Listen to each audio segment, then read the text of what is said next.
आपण निगेटिव्ह लोकांसोबत राहिलो आपण निगेटिव्ह होणार, पॉझिटिव्ह लोकांसोबत राहिलो आपण पॉझिटिव्ह होणार.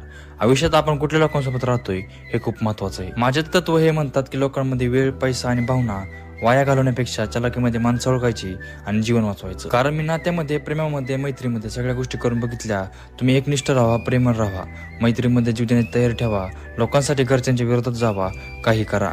दुनिया दुनिया असते, फायदेपोटी जवळ येते आणि तुमच्या उतरत्या घडीला पळ काढते. मी शाळेमध्ये कमी आणि आयुष्याच्या दुनियादारीमध्ये जास्त शिकलोय. एखादा जेव्हा ओळख देतो ती कुठल्या अर्थाने दिली ते पण मला समजतं. एखादा हा जरी म्हटला ते पण कुठल्या अर्थाने म्हटला हे पण मला समजतं. गोट्या पकडायच्या वयात खुरपा पकडून आईसोबत कष्ट केलेलं मी, 2-2 दिवस उपाशी पोटी झोपून माझा प्रवास चालू करणारा मी, वयाच्या 21व्या वर्षी ना कुठला भक्कम आधार, ना फॅमिली बॅकग्राऊंड, ना कोणाच्या साथ नसल्यासारख्या शहरामध्ये स्वतःचं अस्तित्व आणि साम्राज्य उभं करून खानदानी पोरांच्या खांद्याला खांदा लावून फिरणारा मी. आणि जेव्हा लोक मला ऑप्शन, किरकोळ, भोळा बाबडा, हा कुठेच न जाणारा गरीब अशी जेव्हा वागणूक देतात तेव्हा त्या लोकांना फक्त एका गोष्ट